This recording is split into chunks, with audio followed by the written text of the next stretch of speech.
Hello hi नमस्ते, मैं आपका मधुमचारी सलाम तेलंगाना चैनल से। आज हम आए चल्लगाली वेंकटराजू जी का फैमिली से मिलने। वेंकटराजू जी नमस्कार। नमस्ते मैडम नमस्कार। मैडम नमस्कार। वेंकटराजू जी आपका परिचय दीजिए। मेरा नाम सल्लगाली वेंकटराजू है। मेरा बेटी हरिप्रिया है। मेरा धर्मपत्नी शारदा है। ओके और मैं बीजेपी का प्रचार कार्यकर्ता हूँ ओके सर। और गायक हूँ, माइथोलॉजिकल आर्टिस्ट हूँ मैं। और 1980 में जब अप्रैल 6 तारीख के दिन बीजेपी पार्टी का स्थापित हुआ, अटल बिहारी वाजपेयी साहब और अद्वानी साहब, जब से मैं बीजेपी का प्रचार कार्यकर्ता हूँ और मैं गायक हूँ, माइथोलॉजिकल आर्टिस्ट हूँ मैं बीजेपी के लिए। और ये 6 गाने गाए, ये तेलंगाना आंध्रा में काम आने के जैसा तेलुगु में 6 गाने गाया। और ये हनुमान चालीसा 40 राग में गाया। भारत में अगर कोई गाया नहीं, मेरे को नहीं मालूम। 2014 में नरेंद्र मोदी जी आने के लिए भगवान को प्रार्थना करके हनुमान चालीसा 108 बार मेरा बेटी, मेरा धर्मपत्नी, हम लोग 108 बार हनुमान चालीसा गाए। और 2019 में भी हम लोग गाए। और फिर अभी भी फिर नरेंद्र मोदी साहब जीतना और बीजेपी पार्टी पावर में आना बोल के भगवान को प्रार्थना करते हुए हम हनुमान चालीसा पढ़ रहे 108 बार। राजू जी आपने बताया कि आप हनुमान चालीसा गाए करके, आपका मुंह से हम एक बार सुनना चाहते हैं। जय श्री राम श्री राघवं दशरथात्मजम् अप्रमेयं सीतापतिं रघुकुलान्वयरत्नदीपम् आजानुबाहुम् अरविन्ददलायताक्षं रामो निशाचर विनाशकरं नमामि। वंदे मातरम वंदे मातरम सुजलाम सुफलाम मलयज शीतलाम सस्यश्यामलाम मातरम वंदे मातरम शुभ्रज्योत्स्ना पुलकितयामिनीं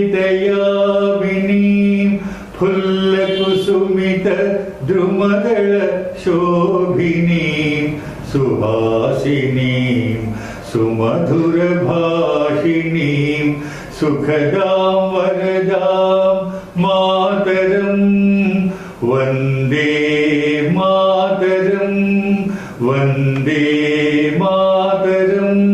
जय बीजेपी, जय नरेंद्र मोदी जी। जहाँ डाल डाल पर सोने की चिड़िया करती है बसेरा, वो भारत देश है मेरा। जहाँ सत्य अहिंसा और धर्म का पग पग लगता डेरा, वो भारत देश है मेरा।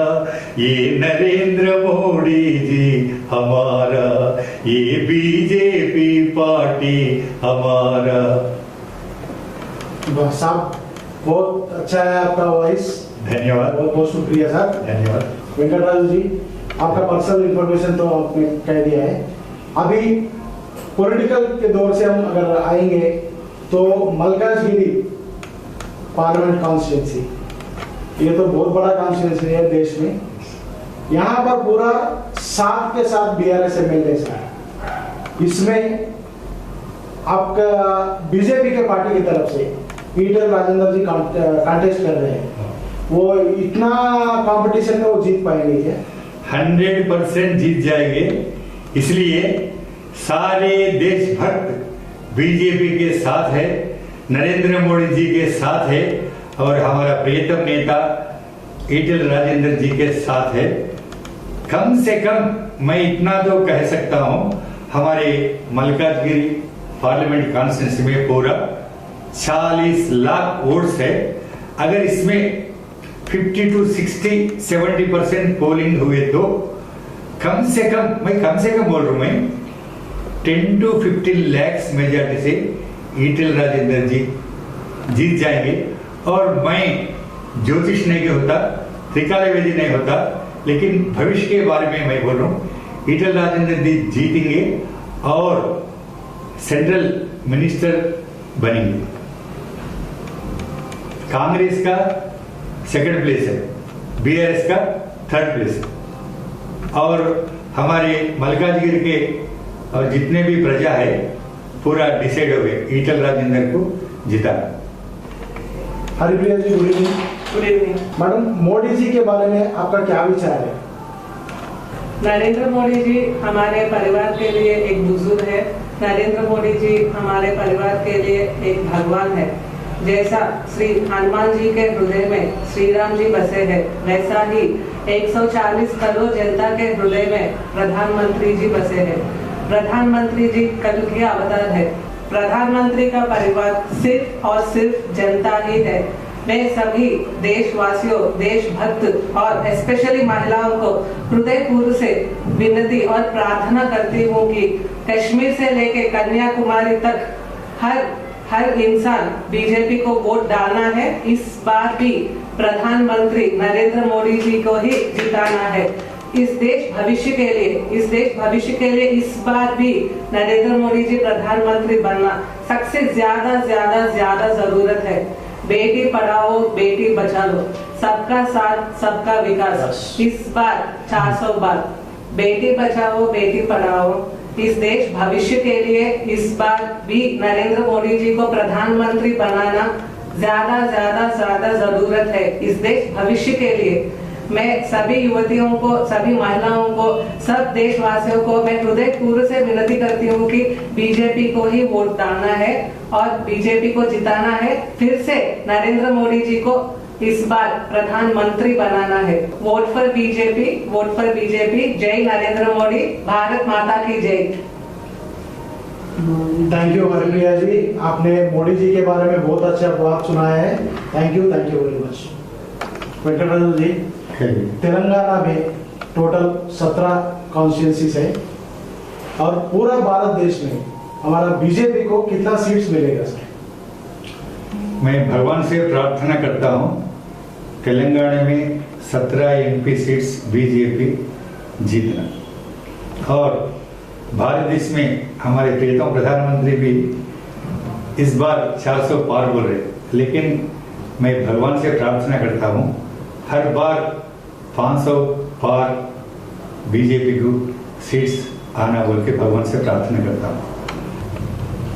वेंकटराजू जी सर, अभी हमारे हैदराबाद में माधवी लता जी हैदराबाद कॉन्स्टिट्यूंसी से खड़े हुए हैं।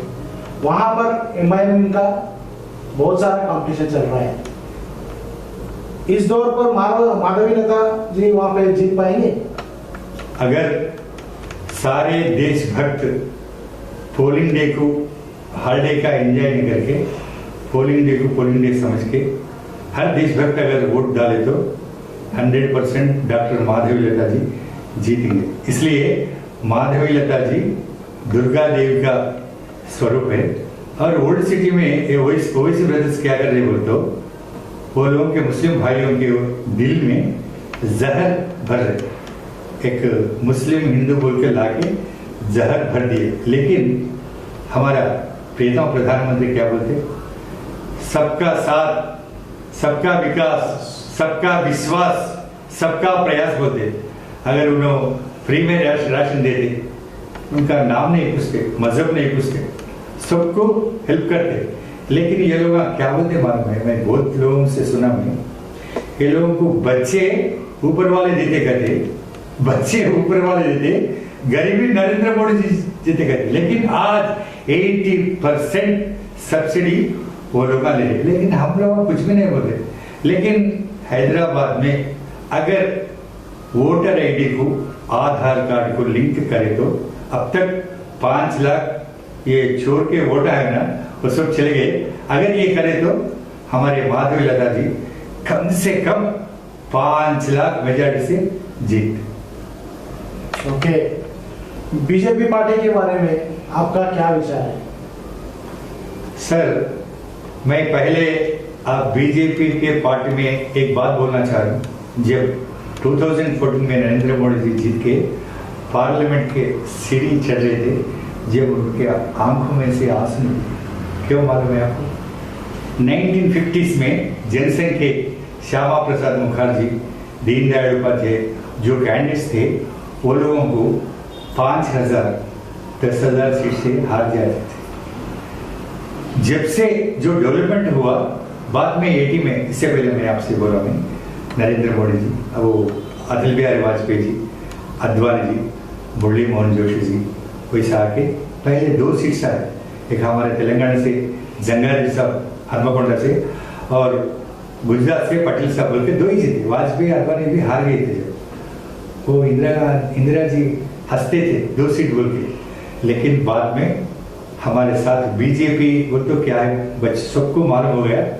पहले 80 सीट आए, 90 सीट आए, 190 आया, बाद में 300 आया, और इस बार 500 सीट से भारत में जीत। इसलिए बीजेपी पार्टी, मैं इससे पहले आपको कहा, मैं एक अच्छा पार्टी है, सबका विकास चाहती हूँ। और आज बीजेपी पार्टी नरेंद्र मोदी के नाम से भारत देश अग्रराज बन रहा, राम राज्य बन रहा, जैसा त्रेता युग में राम राज्य थे। और एक बात हमारी बेटी से पहले बोली, नरेंद्र मोदी जी श्री महाविष्णु 10 अवतार आते बोल के आपको मालूम है, मत्स्य अवतार, कूर्मा अवतार, वामन अवतार, राम अवतार, कृष्ण अवतार, परशुराम अवतार जैसा। जब भी राक्षस थे, अब भी राक्षस है। ये क्यों? महाभारत में भगवत गीता में श्री कृष्ण ने अर्जुन को बोला, तुम युद्ध करो। तो अर्जुन क्या बोला? सब मेरे दादा है, भाई, मैं कैसा करूँ? अरे युद्ध मारने वाला तुमको नहीं, मरने वाला वो कौन है? मैं जो बोल रहा हूँ सुनो। उन्होंने एक श्लोक दिया, यदा यदा हि धर्मस्य ग्लानिर्भवति भारत अभ्युत्थानमधर्मस्य तदात्मानं सृजाम्यहम् परित्राणाय साधूनां विनाशाय दुष्कृतां धर्म संस्थापनार्थाय संभवामि युगे युगे, संभवामि युगे युगे। कल के अवतार के रूप में नरेंद्र मोदी जी आए, फिर राम राज्य की स्थापना होगा, दुष्ट शिक्षण शिष्ट रक्षण होगा, जरूर होगा। वेंकटराजू जी, आपका अगला प्रश्न, नरेंद्र मोदी जी इस बार विजय होने पर देश का उन्नति कैसा होगा? बहुत अच्छा होगा, दुनिया में अग्रराज्य होगा, पहली बात है। और दूसरा, जीडीपी में अब 5वें स्थान में है, फर्स्ट स्थान में आ जाएगा दूसरा। और जैसा त्रेता युग में श्री राम जी का राम राज्य कैसा था, वैसा होगा। और इसमें एक बात आपको बताना चाह रहा हूँ मैं, सब क्या बोलते, पेट्रोल का डीजल का रेट बढ़ गया बोल के बोलते, लेकिन एक आदमी भी विस्की का ब्रांडी का रेट कितना बढ़ गया वो उसके बारे में नहीं बोलते।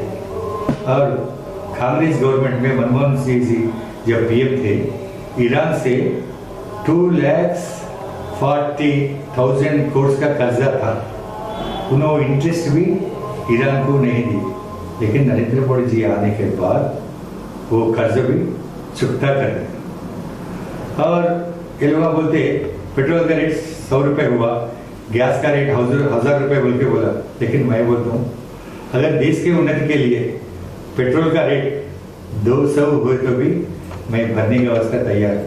गैस का रेट 1000 से 2000 रुपये हुए तो भी मैं देने के वास्ते तैयार हूँ। इसलिए ये पैसे पूरा भारत के उन्नति के वास्ते खर्च करते, लेकिन नरेंद्र मोदी जी के पर्सनल के वास्ते काम नहीं करते।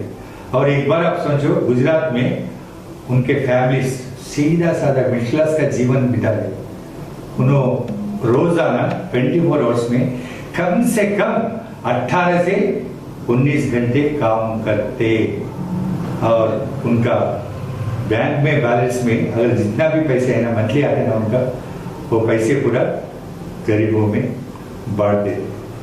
और इनका 1% भी अविनीति नहीं। लेकिन हमारे प्रतिपक्ष में अभिनीति एक है, और उनका बेटा इनो एमएलए है तो उनका बेटा एमएलए होना, इनो मिनिस्टर है तो इनो मिनिस्टर होना, और उनका चीफ मिनिस्टर है तो उनका चीफ मिनिस्टर होना, वैसा है। और भारत देश बहुत आगे बढ़ेगा। मैं इससे पहले आपसे कहा, जैसा राम राज्य में राम का परिपालन कैसा था, हम 10 साल से देख रहे, फिर देखेंगे। और आपको एक बात बताना चाहूँ, इससे पहले 2 अग्रराज्य थे, एक अमेरिका, दूसरा रशिया। थोड़े देश अमेरिका साथ रहते थे, थोड़े देश रशिया के साथ। लेकिन आज अमेरिका प्रेसिडेंट जो बाइडेन भी mister Modi I want your autograph बोल के बोल रहे, और ऑस्ट्रेलिया का प्रधानमंत्री भी क्या बोल रहे हो, बात बोल रहे। और भारत देश आगे में विश्व गुरु बन जाएगा। अगर हमास इजराइल के बीच में युद्ध हो रहा, रशिया यूक्रेन के बीच में युद्ध हो रहा, अगर ये कंप्लीट होना बोले तो, या युद्ध विराम होना बोले तो नरेंद्र मोदी जी फिर प्रधानमंत्री होना। खाली भारत के प्रजा नहीं, विश्व के प्रजा चाह रहे इसके वास्ते। सर, और एक प्रश्न आपके लिए, प्रतिपक्ष पार्टी के बारे में आपका क्या विचार है?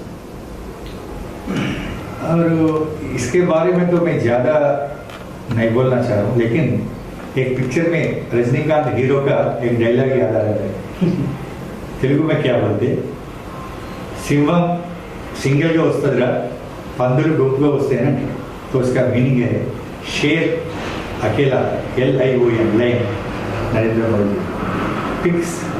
ये लोग एक जमाने में कांग्रेस पार्टी 300 सीट 400 सीट से जीत के गवर्नमेंट बनाए, लेकिन आज कश्मीर से कन्याकुमारी तक सब मिलके क्यों फाइट कर रहे?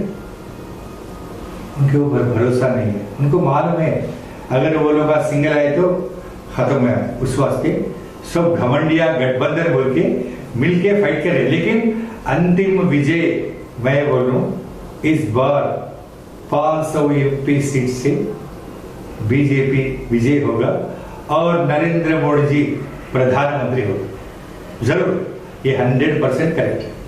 फाइनली एक क्वेश्चन है साहब आपके लिए, आपके साथ में आपका परिवार है करके हमने कई बार सुना है, इसके बारे में आप क्या बताना चाहेंगे? जो धर्मपत्नी है, मेरा बेटी है, ये लोगों का हेल्प मेरे बहुत है। इलेक्शंस में मुनगोड़ कॉन्स्टिट्यूंसी में हम काम करें, मेरे साथ मेरी बेटी, हमारा मिस धर्मपत्नी है, और हमारे रिलेशंस भी मित्र बहुत आए।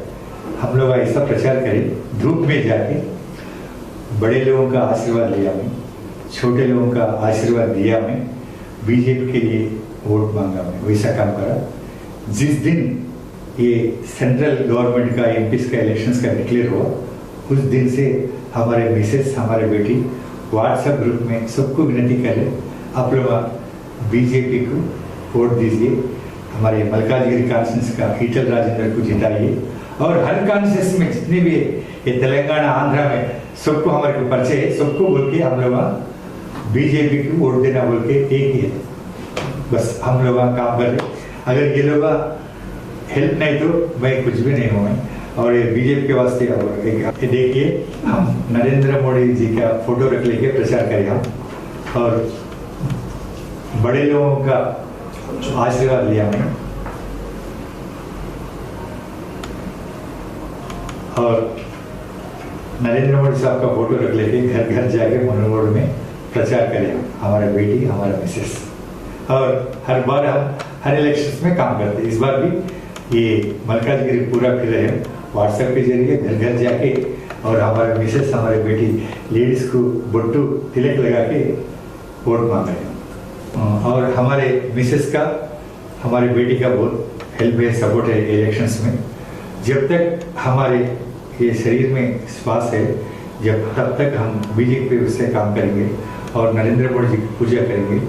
और एक भारत देश के लिए नरेंद्र मोदी जी का जितना अवसर है, हमारे मल्काजगिरी लोकसभा कॉन्स्टिट्यूंसी के वास्ते ईटल राजेंद्र जीतना भी उतना अवसर है। इसलिए ईटल राजेंद्र जी तेलंगाना स्टेट के लिए उन्होंने बहुत मेहनत करे, और जैसे फाइनेंस मिनिस्टर करा, फ्लोर लीडर करा, और हेल्थ मिनिस्टर भी करा। जैसा नरेंद्र मोदी जी ये कोरोना वैक्सीन करके दूसरे देश को एक्सपोर्ट कर और हमारे भारत देश में 140 करोड़ लोगों को फ्री वैक्सीन दिया। और ईटल राजेंद्र जी विथआउट मास्क हर हॉस्पिटल जाके वो जितने भी कोरोना के पेशेंट्स हैं ना उनका हेल्प कर रहे। इसलिए मैं सारे भारत के वासियों से बीजेपी को वोट डालना चाह रहा हूँ और स्पेशली मल्काजगिरी कॉन्स्टिट्यूंसी में हर वोटर से मैं विनती कर रहा हूँ। परसों क्या हुआ कर्नाटक में, तेलंगाना में, कर्नाटक में क्या हुआ 58 असेंबली कॉन्स्टिट्यूंसी में 500, 1000, 2000, 5000 से बीजेपी वाले हार गए। तेलंगाना में भी वैसे हुआ। इस बार मैं पब्लिक से विनती कर रहा हूँ, हर देश भर इलेक्शन के दिन आप हॉलीडे के मत सोचिए। आप अगर हमारे घर में छोटा फंक्शन है तो 100 आदमी, 200 आदमी, 300 आदमी आते। अगर शादी हुए तो 1000, 2000, 5000 आदमी भी आते। अब मैं आप लोग आपके फ्रेंड्स को, रिलेशंस को पूरा बोल के मई 13 में तेलंगाना में, आंध्रा में इलेक्शन से सबसे विनती कर रहा हूँ, आप घर से बाहर आइए, कंपल्सरी वोटिंग कीजिए, बीजेपी को जिताइए। हमारे ईटल राजेंद्र साहब का तो विजय पक्का हो गया। कम से कम 10 लाख वोट से उन्होंने जीत रहे, जिस उससे मल्काजगिरी कॉन्स्टिट्यूंसी ये सोने की चिड़िया बन सकती। जैसा नरेंद्र मोदी की उन्होंने प्रधानमंत्री बनकर तो भारत देश सोने का चिड़िया बनता। तेलंगाना स्टेट और उन्होंने ईटल राजेंद्र जी मिनिस्टर बनता बोल के जगित्याला में पीएम जी नरेंद्र मोदी जी स्टेटमेंट दिए। उन्होंने मिनिस्टर बनने के बाद not only Telangana, not only Andhra, Bharat देश की उन्नति भी होगा जरूर। मैं सारे पब्लिक से विनती करता हूँ तेलंगाना के भविष्य के लिए। इसलिए हमारे ईटल राजेंद्र साहब को तेलंगाना के बारे में, इसकी संस्कृति की संप्रदाय के बारे में पूरा मालूम है। उनको ये स्टेट को कैसा डेवलप करना उनको मालूम है। अगर उन्होंने सेंट्रल मिनिस्टर बन गए तो तेलंगाना, आंध्रा, भारत देश का भी उन्नति होगा। इसलिए अगर कोई राजा युद्ध के वास्ते गए तो एक राजा युद्ध नहीं कर सकता, उसके साथ में मंत्री रहना, सेनाधिपति रहना और सैनिक भी रहना। हमारे ईटल राजेंद्र भी एक सैनिक सरिका, एक सेनाधिपति सरिका फाइट करेंगे और ये मल्काजगिरी की सोने का चिड़िया बनेंगे। वेंकटराजू जी, आपको और आपका परिवार को बहुत बहुत धन्यवाद। Thank you sir. Venkataraju ji, आपके घर पर हमने काफी बड़ा मोमेंटो देखा है। ये मोमेंटो क्या है सर, इसके बारे में कुछ बताइए। देखिए जी, हमारे बेटी से पहले बोले हमारे दिल में जैसा हनुमान जी के दिल में श्री राम बसे हुए, हमारे दिल में नरेंद्र मोदी जी बसे हुए।